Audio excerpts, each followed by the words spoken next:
Hey guys, you see here, this is Hank Aaron, a picture of Hank Aaron, who tragically passed away yesterday at the age of 87 years old. Henry Hank, it's a sad day in baseball. Sad day, few months. Actually, it's been sad. It's actually been sad, to be honest with you. In baseball, the last few months, a lot of legends been passing away. And it really sucked, man. It sucked.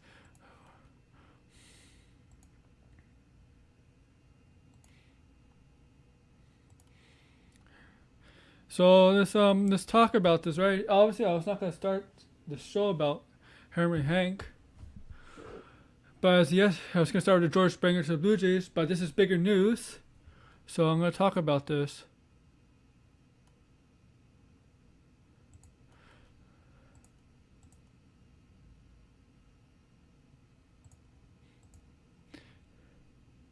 Now let's get rid of the. All right. So this happened yesterday. We all know Hank Aaron is broke. Is technically a hello jobber. How are you? Hank Aaron broke Babe Ruth's record, home run record, all-time home runs, and Barry Bonds has the record, but we don't count that. Hank Aaron, guys, played 23 years in the majors, 23, 24 years in the majors. Good hitter. He wasn't like a pure power hitter, like he was a guy who got 40, 50 home runs every year, but he was a consistent hitter. Played a long time. That's why he broke Ruth's record. But let's start from the scratch, guys.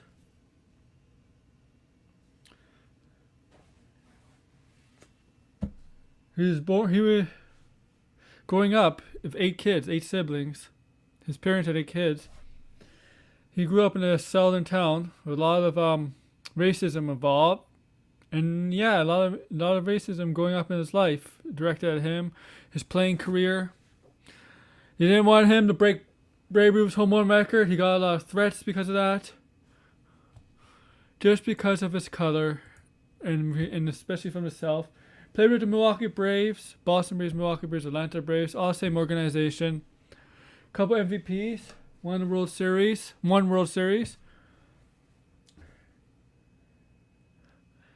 He was a legend. He meant a lot. It's a funny story. I was reading the paper. He saw Jackie Robinson play. When he was young, he saw Jackie Robinson play in Alabama. Jackie Robinson came to Alabama. You know, Jackie Robinson is the first African American player to play in the major leagues with the Brooklyn Dodgers. So, so it's tragic that he passed away yesterday. Last time I saw him, he was on MLB Network back in December. He got the COVID vaccine. Now, you people are saying, "Oh, the vaccine killed him." No, the vaccine didn't kill him. The guy was 87 years old, guys. Newsflash: while these older people are getting vaccinated in the 70s, 80s, and 90s, and some will die because they're old. There's natural, and some of them have chronic illnesses. They will die even if they got vaccinated, not because of COVID, just because when you're that old, you don't have much life left, man.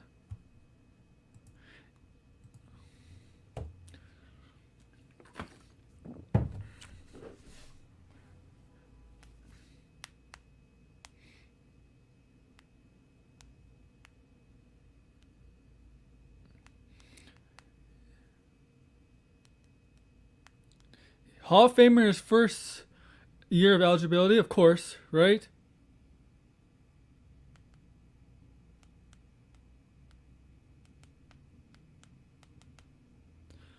Of course, right? Why else? But yeah,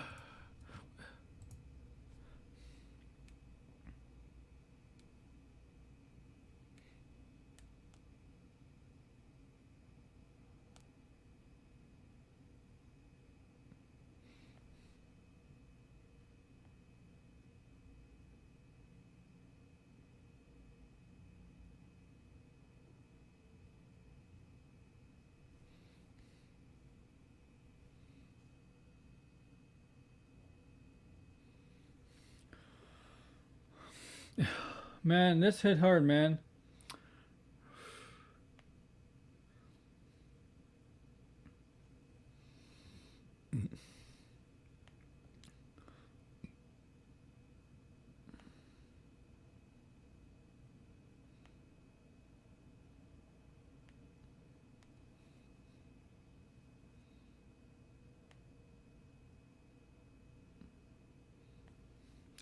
No, this guys. I mean, I was gonna start the show like this, but this is big news. As yesterday, my plans changed to start. My plans changed. I was gonna start off with George Springer, but this is bigger. So let's talk. This is huge, guys. I'm sorry, I'm a little bit speechless. It was. He meant a lot to people, and not just in the baseball world, but all of the baseball world. Hey, thank you for that, man. Man, I just like 2 weeks ago I did something to Thomas, Florida. And Don Sutton, former Dodger and announcer Don Sutton, passed away earlier this week. Another one, another legend that passed away in the baseball world. Oh my God! I hope it stops. Of course, there's gonna be older players passing away, but but how rapidly it's been going the past few months. Like there's like one after another. It's like a domino, man. It's like a domino effect, one after another. Baseball legend, Hall of Famer's been passing away. I really hope it doesn't. I really hope that stops.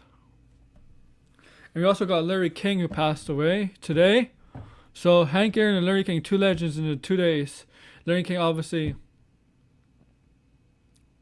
not in baseball, but he's a sports fan. But you know, man, remember Larry King is old too.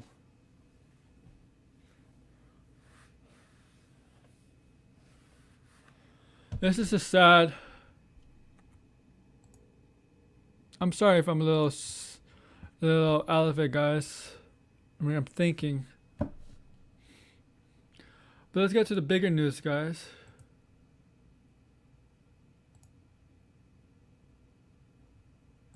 Let's start with baseball. So my Toronto Blue Jays made a huge signing this Wednesday. They officially signed coveted free agent outfielder George Springer to a 6-year, $150 million contract. That's about 25 average salary a year, 25 million a year.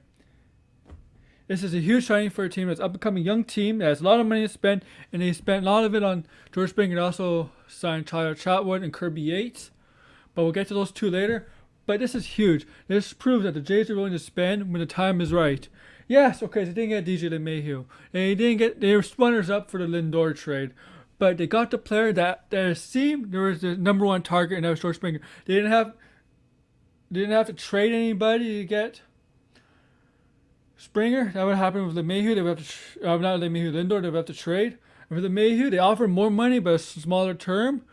It looked like he wanted the term more than the money. So that's why he went back to the Yankees. And I always believe he was going to the Yankees, back to the Yankees. Now George Springer's a Blue Jay. He'll man center field for the team. We got Lourdes Gurriel, Randall Grichuk, Teoscar Hernandez, and George Springer in the outfield. We thought it was Michael Brantley was going to sign with the Jays. It looked official, and then as the day went on, it was not true, and he went back to Houston. I'm like, what the hell happened there, guys? What the hell happened? That was strange, right, guys? That he went back to Houston. And I'm sorry if I didn't do my intro. I didn't want to start with my intro with Hank Aaron. Sorry, guys.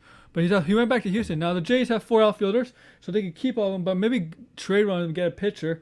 Lourdes Gurriel will get you more value. But I like Gurriel. He can hit, though. I don't know. They still need pitching. They signed Kirby Yates, who, if he comes back from his injury, could be a solid reliever. He won't close, but they can ease him in as a closer. Signing Chatwood's okay, solid addition, not expensive. Yates, 1 year, $5.5 million, not expensive. It becomes the pitcher he once was 2019, 2018, but not to 2020 injury before his bone spurs injury. Then he'd be a solid addition to the Jays. What the Jays need to focus on is rotation. I don't think they're interested in Trevor Bauer. I'm not interested in Bauer. I think it costs too much. And the Jays can spend the money elsewhere. They need another infielder. I think they're looking at Jake Odorizzi. It's obvious. They looked at him a year ago before he went back to the Twins, I believe.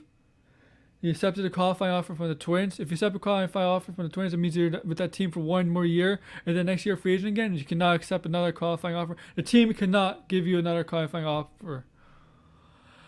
So they're looking at James Paxton, who was injured last year. James Paxton is Canadian. He pitched a no-hitter against the Jays 2019, 2018, one of those seasons. If he's healthy, he was help the rotation as another left-hander in the rotation if he's healthy. Apparently they're looking at Tanaka. Apparently they're looking at a trade. Possibly there's whispers of a trade with the Cubs for two players, Kyle Hendricks and Chris Bryant. Chris Bryant could possibly play third for them. Hendricks will beef up the rotation, which they need. Bryant would be a free agent in the next season anyway, so it probably wouldn't cost much to get him. Because they do need another infielder. Look at possibly Colton Wong. It looks like Enrique Hernandez is going to Boston. It looks like, and Boston apparently just signed Garrett Richards, pitcher. I think the Jays were interested at one point, but look at the interest went away. So look at Odorizzi, Paxton, maybe Tanaka, and they're going to trademark and look at Cincinnati, Castillo, and Gray. Cincinnati may not want it. Looks like they don't want to trade Castillo, but Gray. I'll take an interest in Gray. 3 years, $39 million left. Cheap, middle rotation guy. Gray is a guy I look for in the trade. I don't think, but the thing is, Cincinnati doesn't need outfield help, so I don't know what we could offer them. Castillo will get you more value. He's still young, has more controllable years, so Castillo will get you more value in the trade from the Jays. Let's see what else is there. Trevor Bauer. Trevor Bauer's pretty much out of the picture. There's still a couple big free agents, Bauer and Malamuto. Malamuto looks like he's not in the Jays' view anymore. Looks like Philadelphia offered him over $100 million contract. I forget what the term was, but it looks like he might go back to the Phillies. Bauer, the speculation he might go to California, San Francisco, or any one of the LA teams, the Dodgers and Angels. I think the Angels need him the most because they really need pitching, and they need to help Trout get in the playoffs because they only been to the playoffs like once or twice with Trout, and they didn't advance very far. And they signed him, and Trout's gonna be an Angel forever based on the contract he signed with them. Oh yeah, okay. Yes, thank you. Yeah, I saw that too. Thank you for reminding me that. So Profar, San Diego Padres, we signed with the Padres for 3 years, $21 million. Solid infielder. He was hurt a lot early in his career. He was a prize. I think it was a top 5 baseball prospect at one point with the Rangers, but he was hurt a lot. Got traded to Oakland. Now he's in San Diego. He's developed into a solid player. He's not the elite he didn't become the elite player that everybody says he was going to be, but he became a solid player, and that's a good deal for the Padres. They got a good team, and they made it. Oh, let's go to the Padres. Thank you for reminding me about the Padres, man. Come on, thank you. The Padres. Yeah, man. It was looking official, and then all of a sudden, as the day went on, it was not true, and he went back to Houston. I don't know what happened.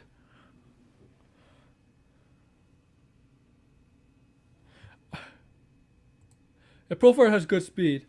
So thanks for reminding me to go to San Diego. Segue to San Diego. So they made a trade with the Pirates. It was a 3-way trade, right? But the main piece here in the trade was Joe Musgrove getting traded from the Pirates to the Padres. So the Padres basically got 3 new pitchers this offseason. 4 if you count 2020 year because of Clevenger. But Clevenger's going to be out 2021 with Tommy John. They got Blake Snell.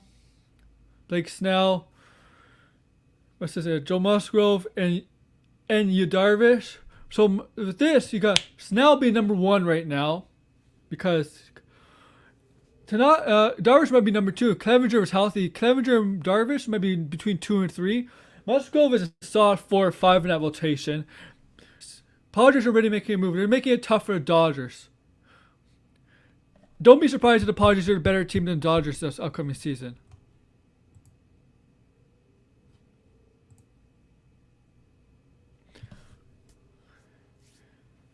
And as I said, Boston signed Garrett Richards a 1 year, $8 to $10 million deal. Boston needs pitching badly, so good for them.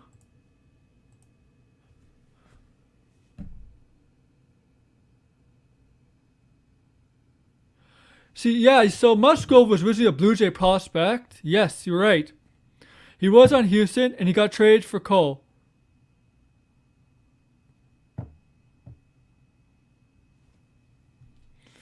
You're right.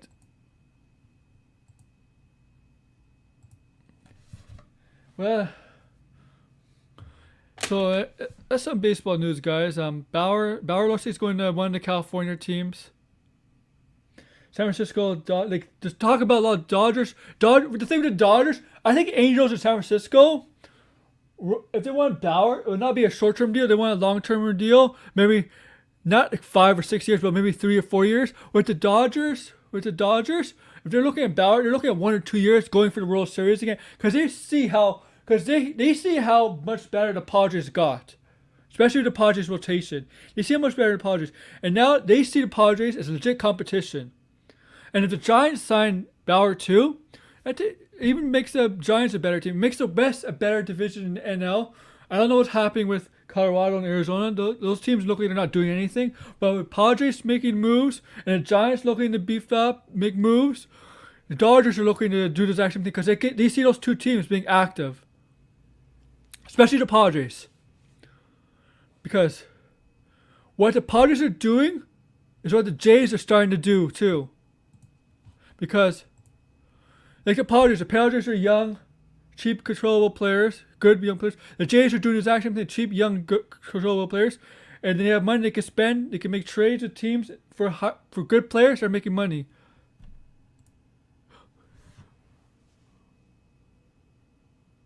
I don't. You know what? Spin weight. I know what you're talking about, man. Or maybe I will. I'll check it out. I'll check it out, man. I mean, baseball is my number one sports knowledge because it's my favorite sport, so I know most about baseball. And next month, their spring training is still back on schedule. Personally, I still think they need spring training because for the pitchers, mostly for the pitchers, because the pitchers need to develop arm strength. But maybe it should cut it down a little bit this season. Until things get better. I mean, as the baseball season goes along, right? We get into September, August, September. Things should look better. Yeah, but a former Angels employee has accused a lot of pitchers about a certain substance on their arm for for their success. And I'm like, I bet you every pitcher does it. Some does it. Man, you probably remember that. Remember, it was 2 weeks ago when one of the former Angels employees, and it's clearly obvious there's a substance on the pitcher's arms that helps out with the ball, the better grip of the ball. It's clearly obvious. But they don't. The umpires don't force that. They don't force it at all.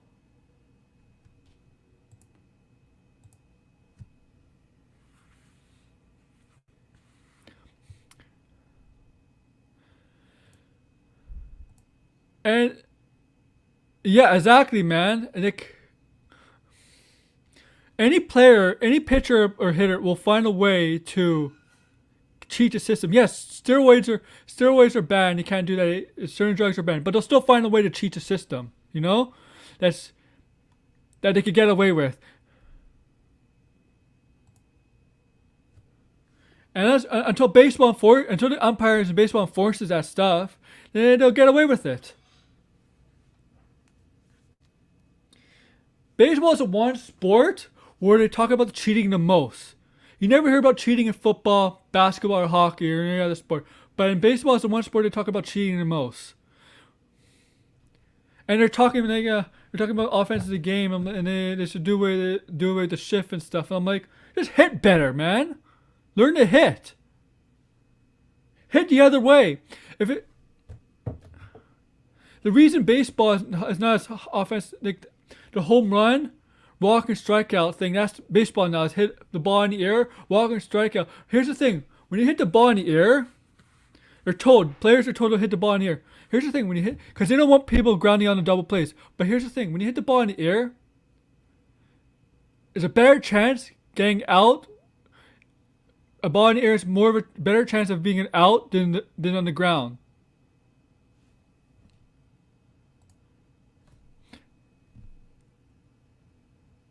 I don't know, man. He was a good pitcher. I mean, he was throwing hard. Yeah, exactly. Because it's about they don't want to risk the easy out. You know, for the bunt, they don't want to risk getting sacrificing it out. You know, and for the steals, exact same thing. They don't want people getting out for stealing bases. It's a lost art. Where I think a bunting in a certain situation works. If you're fast. And you get bunt. If you're fast, bunt. If you can steal bases, steal. And if you're fast, steal bases. If you're good, you don't have to be. There's some good, smart runners that can steal bases. If you could do it, do it.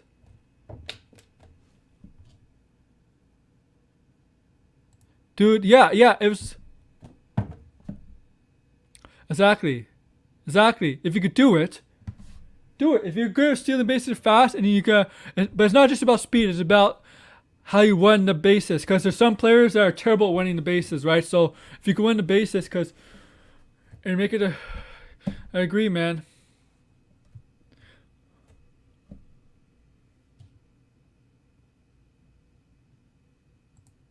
Yeah, man.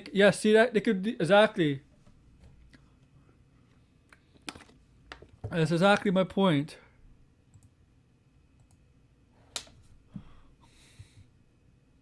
Guys don't do it anymore. Because you don't want to sacrifice the out, man. That's why they don't do it. But if you have a pitcher, it depends on the pitcher too, right? Some pitchers are very good at controlling the winning game, and some are not. If you see a pitcher is not good at controlling the winning game, steal, man. Steal. Because some pitchers have a long. Yeah, man. Billy Hamilton is a good example of a guy that should bunt more, because he's blazing fast. The thing is with with Hamilton, what I noticed is he doesn't get on base enough to steal a lot of bases because he doesn't use his speed to his advantage when at the plate. He should bunt more, and then he can use his speed. Like stealing bases is useless. You can be fast, but if you can't get on base, you're useless. Your speed is useless, and your base running ability is useless if you can't get on base. And that's what I find with Billy Hamilton. He's blazing fast, but if he gets on base, he can steal, but he doesn't get on base enough. Remember, leadoff hitters at one time could bunt, but they're also able to hit a bit. Leadoff hitters were not terrible hitters at one point. I mean, Ricky Henderson, for example, was a great hitter. He's a Hall of Famer. That's Ricky Henderson. But there was a lot of leadoff hitters who could hit and get on base and could take a walk.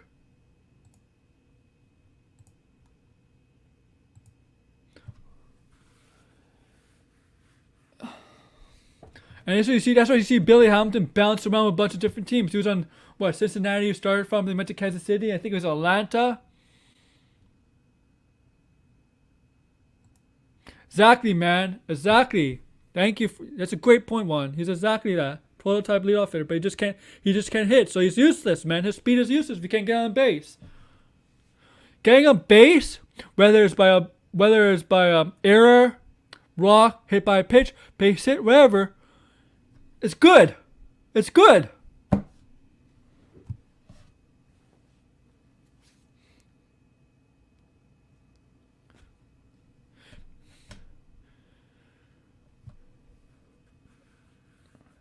That's why I love baseball, man. It's just, but I agree, man. I remember in the '90s and the early 2000s, it was all about the thing is, a lot of guys are hitting home runs, 40, 50 home runs, tons of players.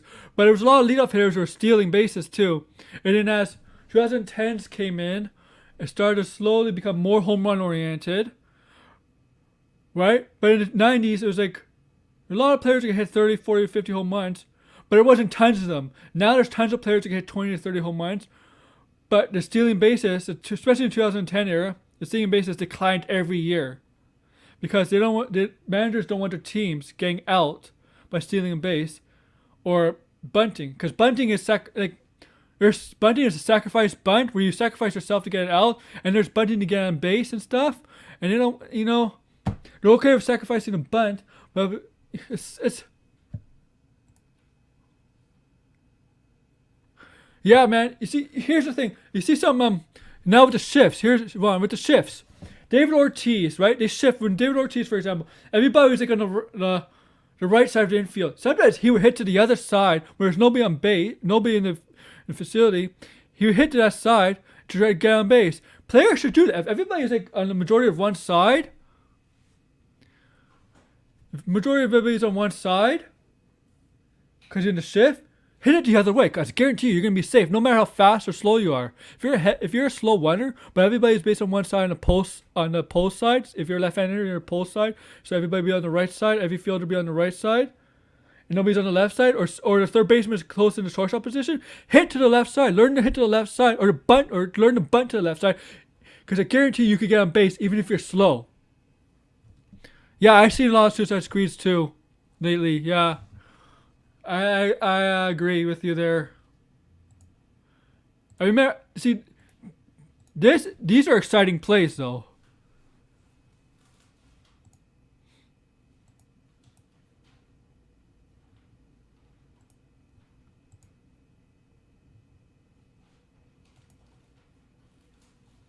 Excuse me for a sec.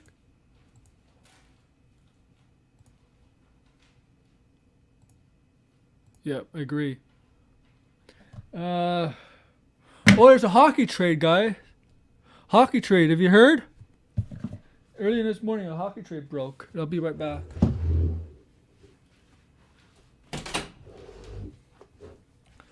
Just gotta close the door.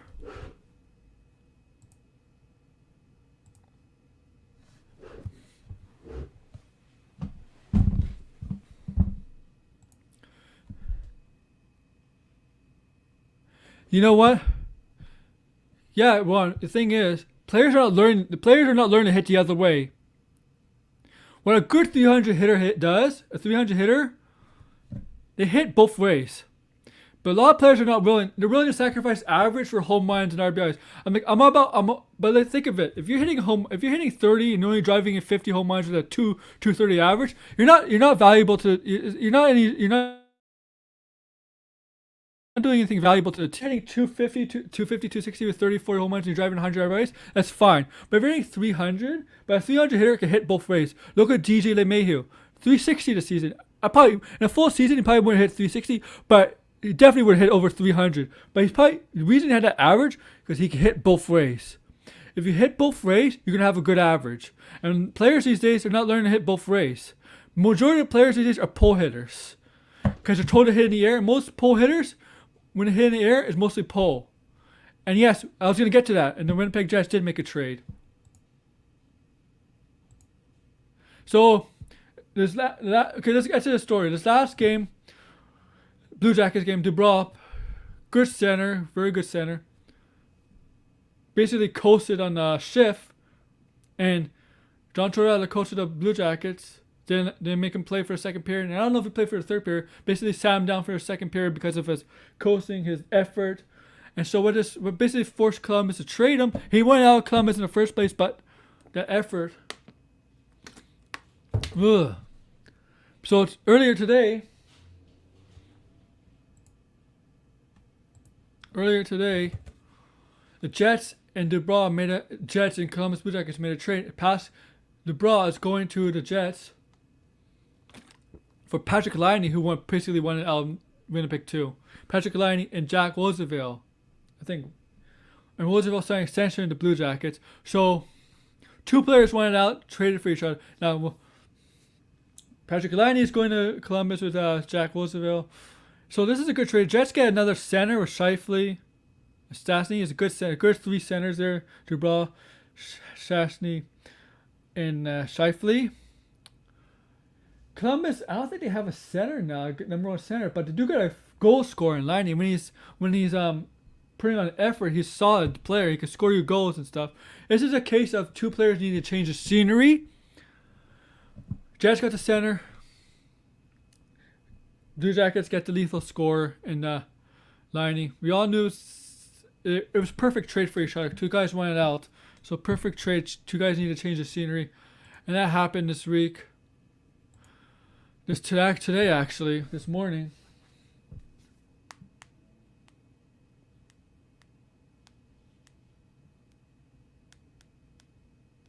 This morning actually.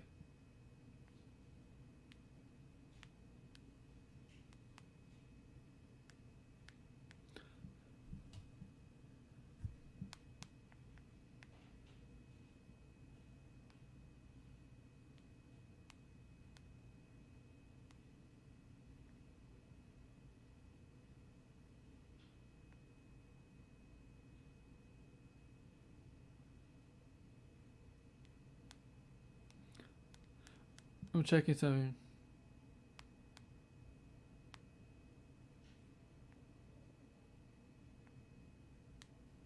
Yeah. Sorry about that. It was a good, solid trade for both teams. So my Leafs, Matthews and Thornton out. Matthews is day to day. Maybe he'll be back tomorrow.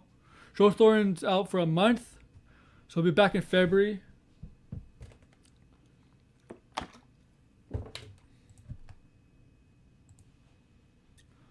But they're winning. They won yesterday against Edmonton, beating Connor McDavid. Montreal looks good. It was early in the hockey season. Basketball is early in the basketball season. The Lakers, Clippers, and Utah are looking really, really good in the West. Philadelphia is looking really, really good in the East. Let's check the standings to see who's good. NBA. So yeah, Philadelphia looks good in the East. They're leading. Haha, Bruins. So Philadelphia, the 76ers are leading East over Milwaukee. So my Raptors are catching up. They're 6-9. So yeah, guys. A lot of football games now. Well, let's check the NHL standings. Who's doing well in the NHL? I know it's early.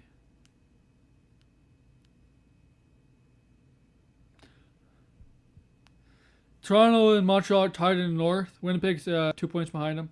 The East, Washington's leading with 8 points, but that could change now because their next games are postponed. Because of stupidity of some 4 players being in a hotel room together hanging out. Which is against the rules, the protocol rules the NHL set. And one of those players is guess. Ovechkin was one of those players. Stupid. Philadelphia. Yeah. Ready for football, guys. I'm ready for football. Yeah, I'm going to talk about football after. So Washington, Philadelphia, New York. I'm sorry, but Boston has 5 points, so it's early in the season, guys. Tampa Bay looks good. Vegas looks really good. Minnesota looks good. I mean, it's early, guys. It's what? Most teams play 5 games. No team has 10 points yet. So, guys, the standings could change.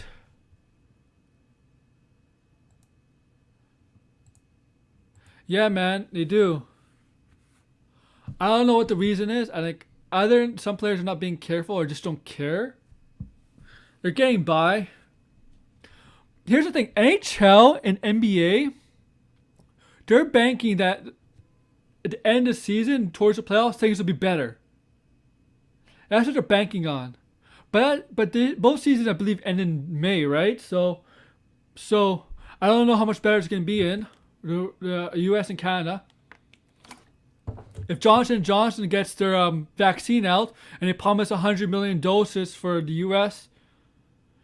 by the end of April, and that's a single dose, that's 30% of the population. That will help a lot. But I don't know. We'll see.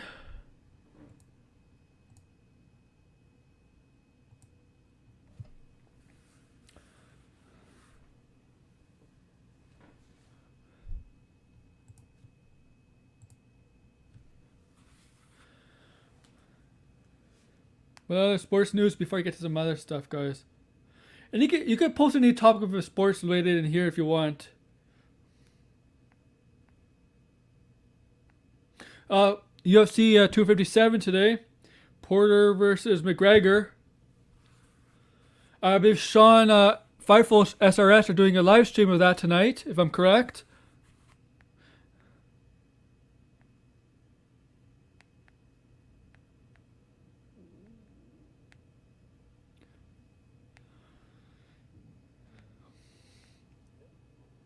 Well, was there any other, maybe some baseball news? So, throwback, if you heard earlier, Boston signed a pitcher in Garrett Richards, and they signed a second baseman in Enrique Hernandez. Those are solid additions. Throwback, if you're still listening, those are solid additions to the team, for them. Here's some news. Brad Hand, former Indian, who the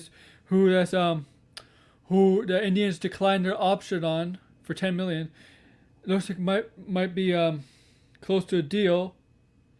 According to Mark Feinstein, here are several teams who have been told that Brad Hand wants to make a decision soon. And some of those teams are the Blue Jays, of course. And if we get Hand and Yates, I love that deal. I would love that. Hand and Yates.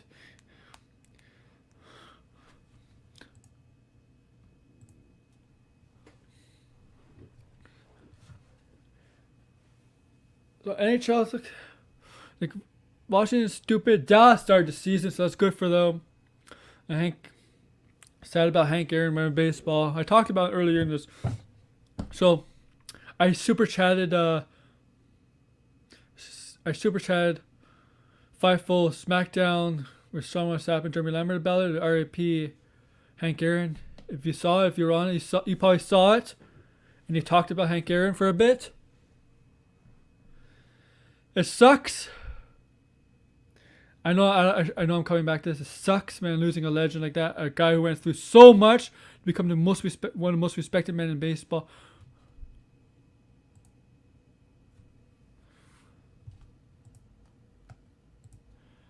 But it sucks, man. And Don Simon also was passed away earlier this week too, man. Two baseball legends passed away in the same week. Not a good week. And Larry King, man. We all thought things would get better in 2021, and so far they're not.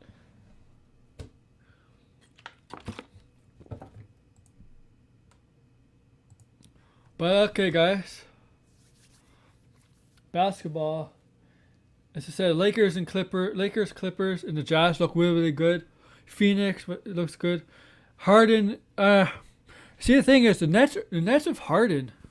Let's talk basketball. Nets of Harden, KD. KD didn't play yesterday against the Cavs, but Harden, Kyrie did. They're not doing very well. They lost to the Cavaliers twice. I know one game, Colin Sexton had like 42 points, but.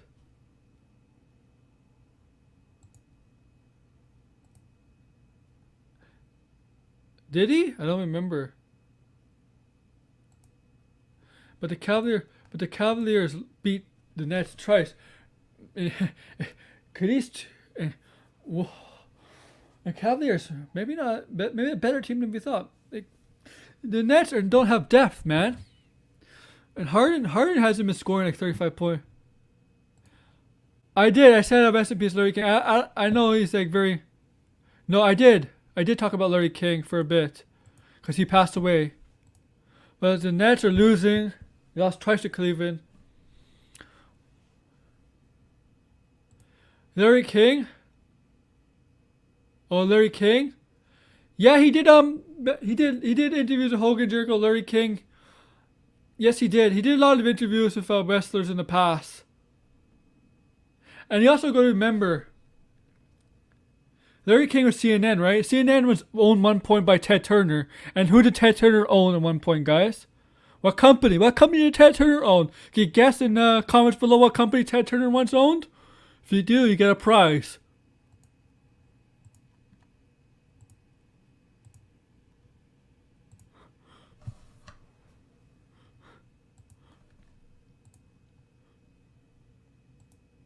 Yeah, WCW, man.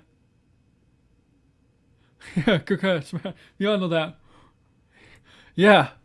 Remember those skits? Like I remember those skits WWE used to pull off in an Attitude Era, making fun of WCW with a Larry King guy and fake Larry King and fake Macho Man, fake Hulk Hogan, older version of Hogan, older version of Macho Man. Remember that? And and you remember when the Shawn Michaels versus Hogan feud? They had a fake Larry King and Shawn Michaels dressed up as Hogan. Remember that? Remember that segment? Yeah, so he's interviewed wrestlers before. He's interviewed like basically anybody you can name.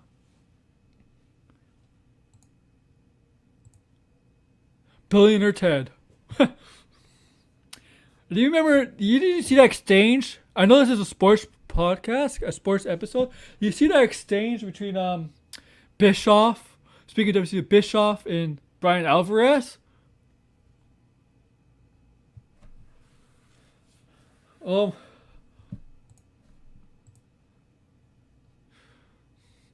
it was on Twitter, and you see the Undertaker stuff.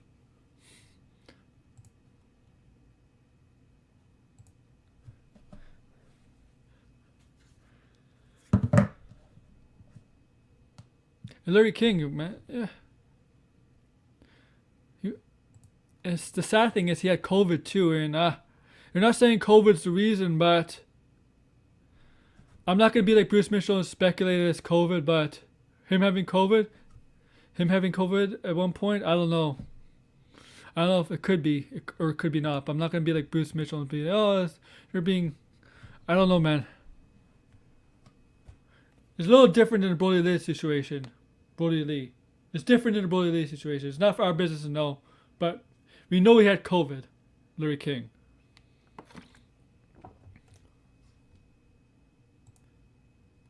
He did have Larry.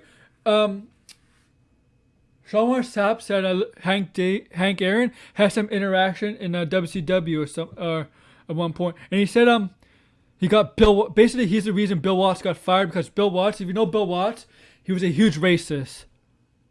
The promoter Bill Watts was a huge racist, and he's the reason Bill Watts pretty much got fired and let go. Yeah, exactly. Throwback. You can't guess, but.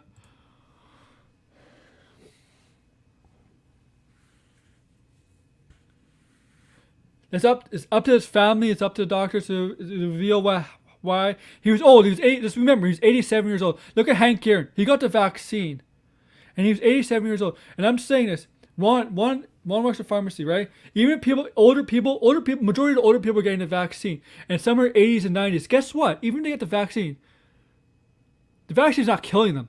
Age is killing them because they're getting older. And people are like on Twitter, "Oh, the vaccine killed them." No. Age and other illnesses they might have are killed them. It's not the vaccine.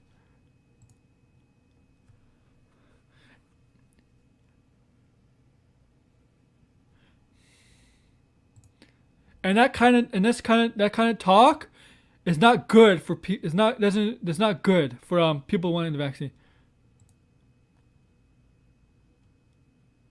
Oh yeah. Yeah, man. I think so. And I think he is. And I agree with Mick Foley. Exactly, Ron. Because they're older, right? They're in the 80s and 90s. Some are 65. Not only 65-year-olders are getting it, but in their 70s, 80s, 90s. Guess what?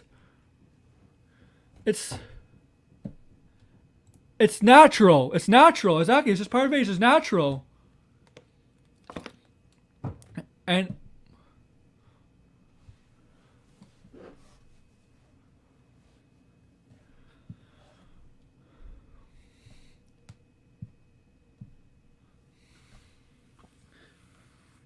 and the reason why Hank Aaron decided to get the vaccine is because there's a belief in minority communities like Latinos, blacks and Latinos and other minorities that vaccines are dangerous for them. But Hank Aaron wanted to get the vaccine, and there's some other prominent African American, and not just that, Latinos and ever, showing their community, they're showing their people that it's safe to take the vaccine. They want to get their people to take the vaccine because that's why Hank Aaron took it, because he believes in it and he could help show the African American people that it's safe to take one. That's why he did it. There's a hesitancy amongst Latinos and African Americans and whatever and other minority groups about taking vaccines in general. Oh, I didn't hear about that. See, that's good. But I'm telling you, what sports should do once it's generally available is educate their players about the vaccine. And I guess not mandatory. It's not mandatory, but it's to educate the players about taking the vaccine. And they should try educate them about taking the vaccine and say, I think it'd be a good idea. And Brian Burke, former hockey GM, when the flu pandemic, everybody forgot about this. For some reason, we all forgot about the flu pandemic 10 years ago. Because Twitter, especially Twitter, wasn't popular in 2009. It was just starting up. So Twitter was basically in 2009 just telling your thoughts and what you're doing. Twitter had become such a negative space when it was starting up in 2009. And when Twitter started, that's when the flu pandemic was around. Brian Burke said in an interview on Canadian TV, when the flu pandemic came out, when the flu vaccine for the flu pandemic came around, NHL made sure to get the vaccine for the NHL players and educate them on them. And that's what they have to do for this, too. Because if they want to play and not get the players in the dressing room sick or wherever, they need to educate them. And I'm good for the NBA. And you hear what Feifel reported about the WWE yesterday. If you remember that, you remember what Feifel reported yesterday in WWE about COVID and vaccine? They're stupid. But thanks for telling me that. So tell me so they're gonna educate them you're gonna do a PSA and educate the NBA because it's good. And there's some evidence that the vaccine is working in a country like Israel. There's minimal evidence, but there's some evidence that it's working in Israel. Even with the UK variant there, because they have the UK variant in Israel, and it looks like the vaccine is still working. It's working there.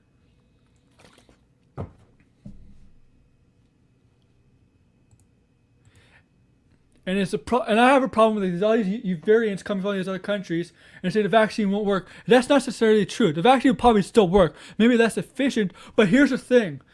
Ron will correct me on this. A vaccine can be updated, and you probably don't need to do trials. Maybe you need to do trials, but not 3 trials, not phase 3 trials. Not 3 trials. They could probably just do one trial and see if the vaccine's working against these variants. And you know what they're going to do? The next vaccine and when the updated vaccine, it's going to be like a flu vaccine, where they make sure all the variants of the flu, strains in the flu, are in one shot. That's what's going to happen with the COVID vaccine. All the strains and variants are going to be in one shot. That's what's going to happen with the COVID vaccine, an updated one. And all the vaccine companies, J&J, Pfizer, Moderna, Oxford, Novavax, they're all looking at this. All behind the scenes, they're all looking at this, and they know they're going to do that. They're going to do that for us. And these people are like, oh, we're going to be in lockdown forever. No, we're not. If you stay safe, stay distance, SDI cost social distance, wear a mask, wash your hands, get the vaccine when it's your turn. And if we all do that, things will get better. Even with the mutations, because guess what? By the time everybody gets better, there could be an updated vaccine and we'll have to take it again. I hate the mainstream media, like making people fear, and the governments are guilty of this too.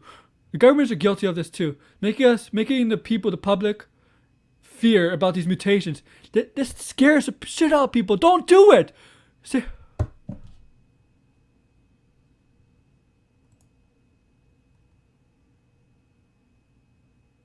Yeah.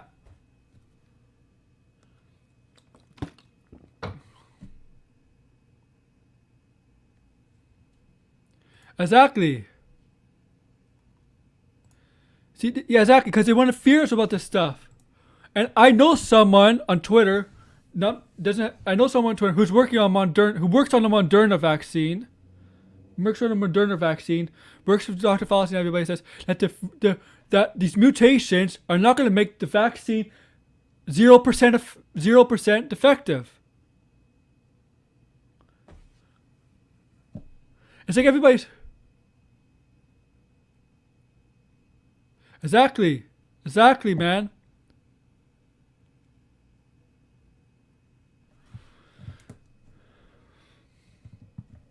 And I'll tell you, and some of the doctors, some of the immunologists are not doing good. Are also spreading fear into it too. It's not safe.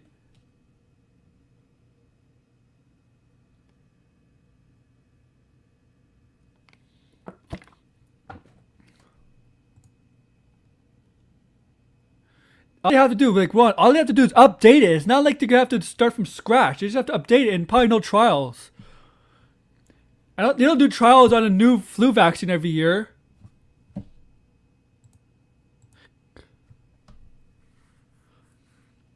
You know what? You know what's possible might happen in the future? MMR vaccine, measles, mumps, and rubella.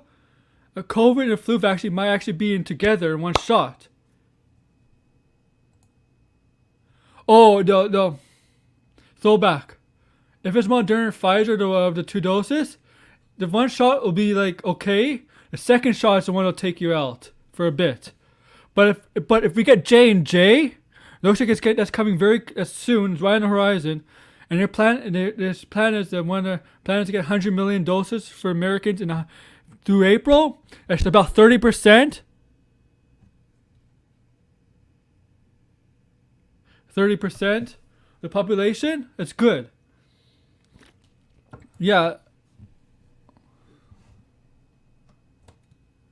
Yeah, you know this stuff more than me, man. But like, I just don't like. It mainstream media putting fear in people's faces. Like we're never gonna get out of this. It's total bullshit.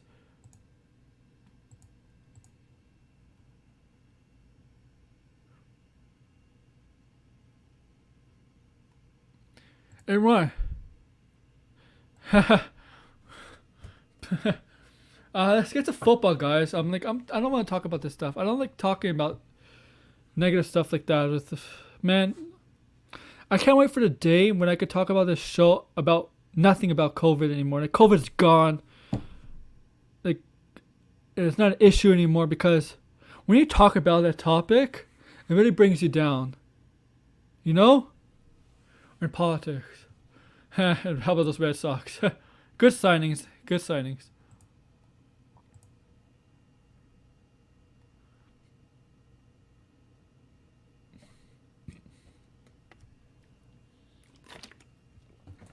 And Ron, I do know somebody who works on the Moderna vaccine, so on Twitter, so they know more than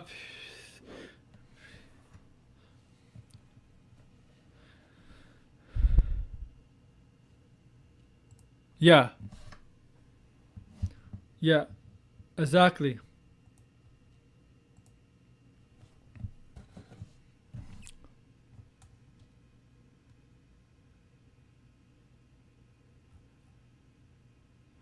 Let's get to NFL, guys. So, predictions, NFL. So we got Kansas City and Buffalo.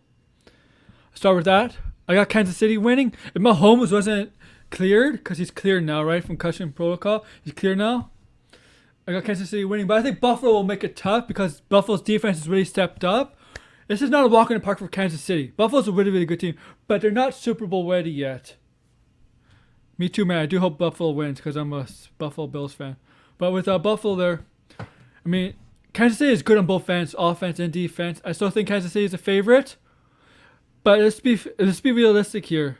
This is not the matchup people are most vested in. Yeah, Yeah, we'll see, man. If he's healthy and shows no effects of the concussion, Buffalo will win. But this will be a tough game. It's not gonna be a game that's gonna be won by a large margin. It's gonna be a close game. Yeah, me too, man. Me too. Last week, I think I got 3 out of 4. So I got Kansas City winning. Kansas City winning. It's gonna be a close game, maybe a 3 to 6 point game. But I think, if Buffalo wins here, they have to do it by not letting Mahomes on the field. So they have to win the ball possession. But the thing is, Buffalo tends to throw the ball more than running the ball, right?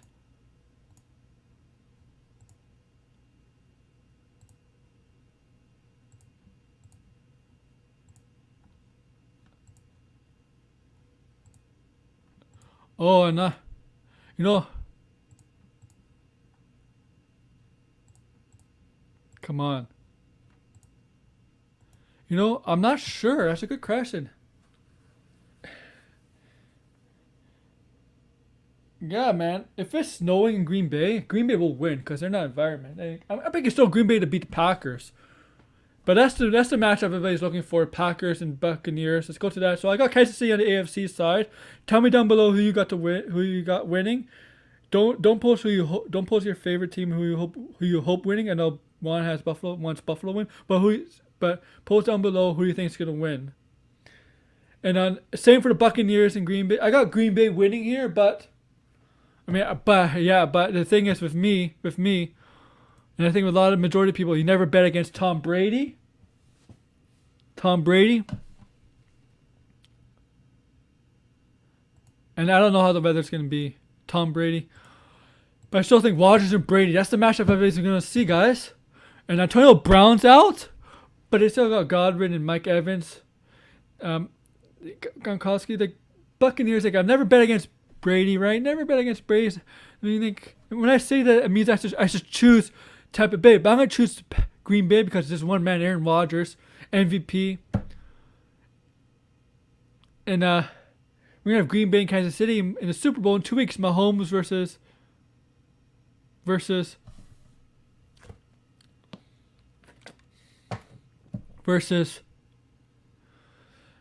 Rodgers. But if Mahomes versus Brady, that's going to be a matchup everyone wants to see too. There's no bad matchups here, man. Allen, Brady, Rodgers, and Mahomes. These are 4 of the best quarterbacks in possibly all season. Yeah, that's true. I agree with you there, Ron. Since he's playing the AFC North, not North, East, with Buffalo and New York. Yeah, you're right. You got a point. So he's used to it. Yeah, you got a point. Good point, though. Good point.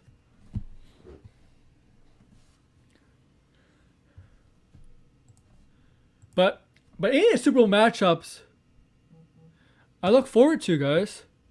Any of these matchups. I want Buffalo to be in the Super Bowl because I'm a Bills fan. And Josh Allen. And you know how much hype Lamar Jackson gets compared to Josh Allen? Now, Josh Allen's starting to get the hype already he deserves. But Lamar Jackson, the difference between Lamar Jackson and Josh Allen is accurate and can throw a deep ball. Lamar Jackson cannot do it. He can't do that.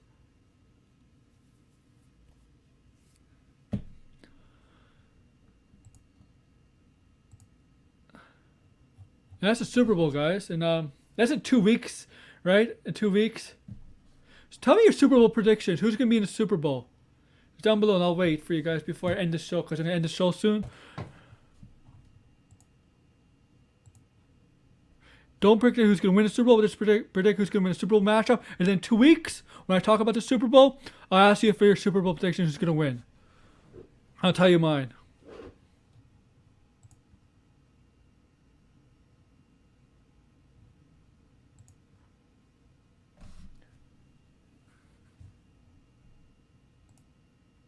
Yeah, you're right, man. Yeah. Because you're right, because good playoff teams with good defenses, they'll find a way to neutralize the quarterback. And that's what Buffalo did to Lamar Jackson. And Buffalo's defense was not great this year, but as the season went on, it became better and better. And when the playoffs came, it stepped up. And you're right. If they play that kind of defense against Kansas City and Mahomes, they could beat Kansas City. They could beat Kansas City.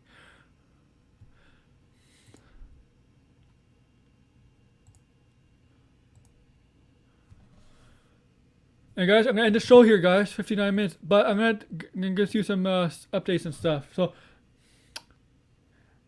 Monday is all about wrestling, right? As usual, 3 p.m. Next Thursday is all about the pop. It's usually a shorter show. Next Saturday is why we love sports. There'll be episode 14. But I have something new. On some days, I might do random streams. Not just any topic you want, but no politics. And let's try to make it not COVID-19 thing. No politics, no COVID, please. Let's make it a positive streams, right? You can say negative stuff about like movies, sports, video games, stuff like that, or whatever. But let's try to get COVID-19. Let's try to talk about let's try to not get COVID-19 involved in politics, right? I want to be positive because positivity is healthy. And when you hear those stuff, when you hear politics and COVID, it's negative, man. It just brings out the negativity and brings your mood down. Brings your mood down. And I don't want people on my stream to be not enjoying my streams, right? Because of that stuff. I want positivity on my streams. So those streams won't happen on Mondays, Thursdays, and Saturdays because of my show, but it can happen on Tuesdays, Wednesdays, Fridays, and Saturdays. Maybe at night, maybe in the afternoon, but who knows? But be on the lookout for that because I want to get talk to you guys some more. This has really been healthy for me. And I know Throwback, I'm not sure if he's in the chat anymore. He's admitted this has been healthy for him. This has been healthy for me. And I want to do it even if COVID's over and we get better and get back in a situation. I want to continue doing this. And I suggest if you ever feel like doing these shows, and maybe I'll invite you sometimes on. People who's watching the show, I'll invite you on some at times. And I suggest if you ever want to you open up a YouTube and do your own shows, talk to people. Don't be nervous. It's nervous at first, but as you go on, it gets much easier and easier. And yes, there can be idiots, but ignore them. Do it for yourself. Do it for the people that support you. Because it's been healthy for me, healthy for other people that have been starting to do it. It's you in a good mindset. And don't let these negative people, if they come on, get you in a bad mood. And certain topics get you in a bad mood for a mood drop. I want to support positively, not have negativity. So thank you for listening to my show, guys. I hope you enjoyed. Remember, Mondays is all about wrestling. Thursdays is all about the pop. Saturdays is why we love sports, and whatever shows, new shows. It's not gonna be every week, right? It could be Tuesdays, Thursdays, not Tuesdays, Thursdays, Tuesdays, Wednesdays, Fridays, and Saturdays, anytime, whether night or day, anytime. I'll be doing some random shows about anything you want except politics and COVID. I don't want to talk about that stuff. I talked about it a lot here today. So thank you for joining. Like, comment, subscribe down below, and post down below in the comments below after this video is done. Who's gonna win the playoff games and who's gonna be a Super Bowl prediction to meet. And then in 2 weeks, I'll ask the same question about who you think is gonna win the Super Bowl. So thank you, guys. Thank you for listening. Have a good day.